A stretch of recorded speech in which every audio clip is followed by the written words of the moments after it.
Okay, let's see if this works this time. So, there's an article on aljazeera.com that I was just, I received, and I'm grateful. So, it is actually a really, really beautiful example of saying no empoweringly. And I think that my technology is going to cooperate with me, so I will share it with you. So, Zapatistas invade Madrid to mark Spanish conquest anniversary. Madrid, Spain. In the summer of 1521, Spanish conquistadors led by Hernan Cortes looted and destroyed the Aztec capital of Tenochtitlan. And I can't pronounce all the words in here properly, so please forgive me. Today, 500 years later, Mexico's indigenous Zapatistas are holding their own invasion of the Spanish capital to mark the anniversary.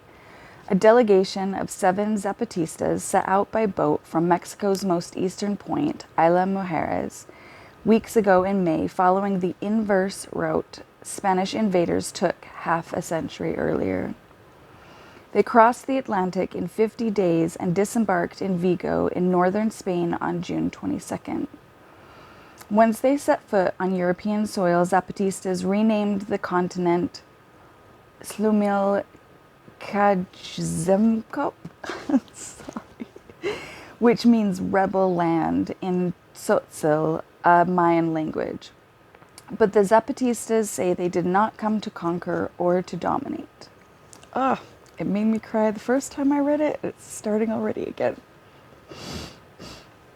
Their mission, they said in a statement, was to listen and to learn from local struggles for social justice.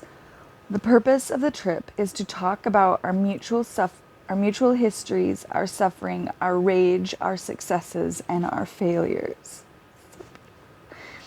Spanish conquistadors, aided by an alliance of indigenous people, laid siege to Tenochtitlan until it surrendered on August 13th, 1521. The Aztec capital was devastated by violence and disease brought by Europeans. Mexico City was built on its ruins.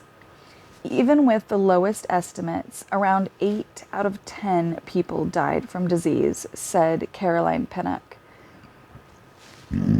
Excuse me, please excuse the dragon in my belly. She is a senior lecturer who specializes in Aztec history. There was also horrendous violence and enslavement. The disruption and devastation of indigenous people's lives are unimaginable. In 2019, Mexican President Andrés Manuel López Obrador asked Spain to apologize for the brutal conquest of Mexico. But the Zapatistas have made it clear they are not looking for an apology and have reframed the anniversary as a commemoration of 500 years of indigenous resistance. We are going to tell the people of Spain 2 simple things. 1, they didn't conquer us. We are still here resisting in rebellion. 2nd, they don't have to ask that we forgive them for anything, they said. Just let that sink in, you know? In Madrid, the Zapatistas are commemorating the fall of Tenochtitlan on Friday with a demonstration under the slogan, "We weren't conquered, we won't surrender." Zapatistas and their supporters will march from the city center's Puerta del Sol to Columbus Square, which features monuments to Spain's colonial empire. After the events in Madrid, the Zapatistas will continue their journey and visit other European countries, where they are planning meetings with groups that share the movement's anti-capitalist and environmentalist values, from feminist collectives to migrant support initiatives and climate justice movements. For Silvia Marcos, a Mexican researcher and lecturer who focuses on indigenous movements, the main goal of the trip is to promote cooperation and solidarity. Oh, excuse me. I'm glad it's not being too loud, but oof, the acid reflux in my throat. The Zapatistas are building connections with other places where people are also fighting to defend their land, to defend nature, where people are fighting against extractivism and mega projects, fighting for the survival of the planet, she told Al Jazeera. These grassroots groups are marginal, but their power comes from these connections, from the attempts to join forces, she said. In July, a Zapatista delegation was in France to participate in a feminist meeting held at ZAD, Z-A-D, I don't know. Oh, excuse me. A community built in opposition to the construction of an airport in Nantes, and joined a protest march held by undocumented workers in Montreal in the suburbs of Paris. Other Zapatista delegations were to fly to Europe to join commemorations, but faced COVID-19 movement restrictions, which are unconstitutional. But hey, we're not going there. Not right now, not today.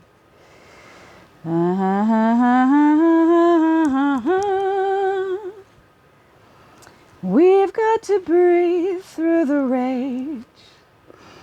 And ran into problems getting passports, which were denounced as racist by spokesperson Subcomandante Galeano, formerly known as Marcos.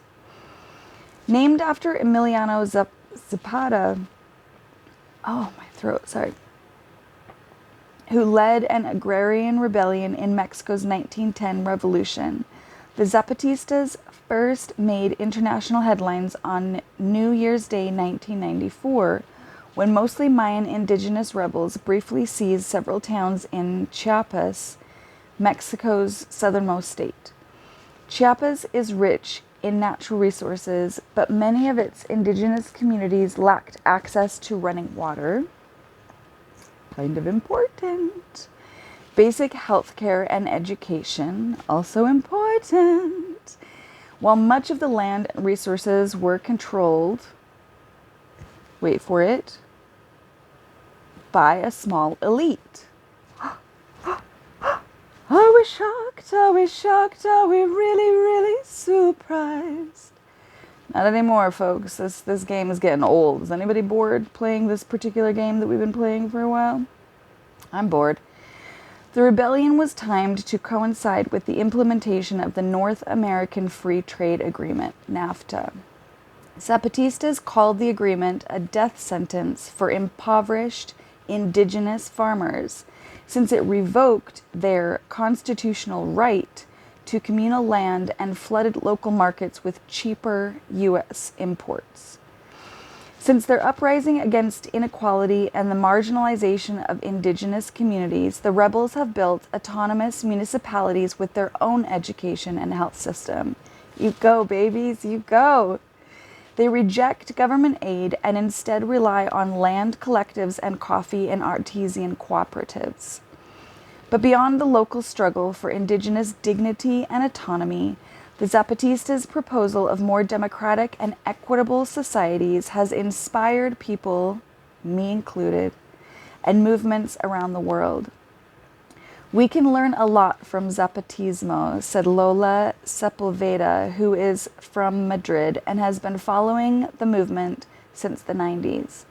She was hosted in Chiapas several times and is now part of one of the, I wonder if it's Chiapas. Oh. And is now part of one of the collectives organizing Zapatista events in Madrid.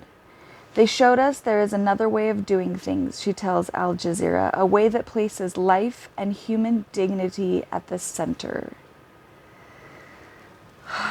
Now that is beautiful. What a way to say no empoweringly. We aren't conquered. I'm scrolling back to find that we weren't conquered, we won't surrender. 500 years later. It's beautiful. It's so beautiful. And I'm incredibly grateful for the beautiful human being who sent it to me. Thank you. You know who you are. I don't know if I'm ever going to speak enough to actually allow people to hear my voice. But I'm no longer abdicating my personal right and responsibility to educate myself on what is truly going on in this nation, in this world. And I am saying no empoweringly. I am revoking consent for people to take advantage of me and deny me my unalienable rights. And I hope and pray that more and more of us learn how to say no empoweringly. And yeah. Mwah.